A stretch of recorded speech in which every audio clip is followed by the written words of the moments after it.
الجزائر مع فلسطين ظالمة أو مظلومة؟ هل هو واقع أو مجرد شعارات فارغة؟ احنا الدولة الفلسطينية ما نتخلاش عليها، والفلسطينيين عارف مهما كانت الظروف. يا هاو يا الجزائريين يا سيدي حماليدين، العالم كامل خرج لنصرة مسجد الأقصى. أين أنتم يا أصحاب ظالمة ومظلومة؟ أين أنتم؟ أين أنتم يا صاحب ظالمة ومظلومة؟ سنكون مع فلسطين في السماء وفي الأرض. أنا نستغرب من نظام ودولة تقول أنها مع الشعب الفلسطيني ظالما أو مظلوم، وصدعت لنا روسنا دولة اسمها الجزائر، صدعت لنا روسنا بفلسطين ظالمة أو مظلومة وإحنا مع فلسطين وكذا وكذا وكذا وكذا. ومن بعد لما يخرج الشعب في مسيرات شعبية مثل هكذا، يعني نساء ورجال وحتى شباب وشابات صغار مثل ما نشوفوا في الصور. اليوم كل شيء شاف المظاهرات اللي كانت في المغرب وبالاخص في العاصمه الرباط من اجل نصره فلسطين، وهذا الشيء ماشي غريب علينا كمغاربه، ولكن الجيران كان عندهم راي اخر. في عوض ما يركزوا على القضيه الفلسطينيه كانوا كيهاجموا المخزن. يا مخزن يا شباب، يا مخزن يا شباب، يا عميل الامريكان، يا عميل الامريكان، يا مخزن يا شباب.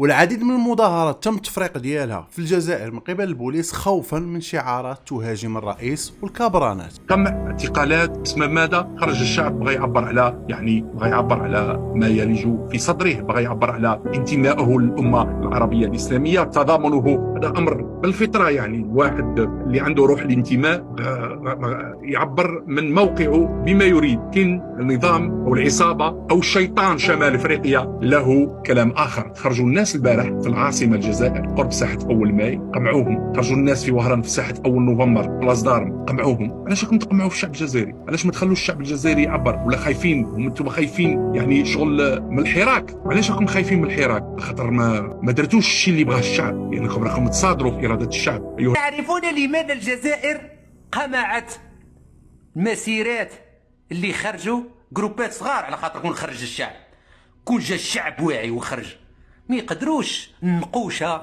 القعر على بوليس يحبسوا هذه المسيرات، ما يقدروش. لكن خرج القله قليله، خرجوا القله قليله جدا. ولا واش يهضروا؟ كون خرجتوا قلتوا يا تبون النقش يا شنقريح القوال، هاي الشعارات اللي توجع النظام. كي يشوفوكم خرجتوا تقولوا فلسطين الشهداء، فلسطين الشهداء، قتلوكم بالضرب. لو كان خرجتوا تقولوا يا شنقريح البوال جينا نهبطوا لك السروال، هذا شعار مليح.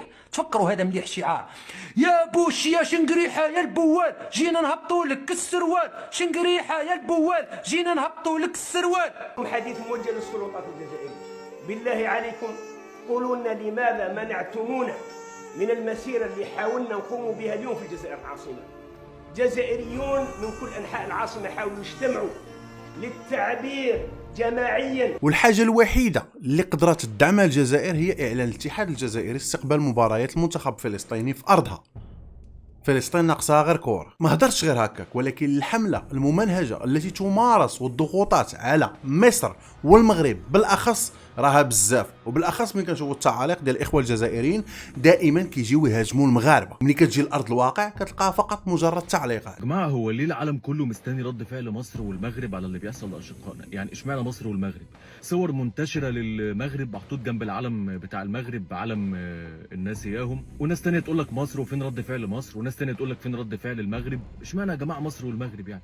طب ما في دول عربيه كتير قويه ومعاها فلوس تصرف بالملايين، ليه ما الدول دي ما تتدخلش ونستنى رد فعلها الاول وبعدين احنا نعمل رد الفعل؟ شاركونا الاراء ديالكم.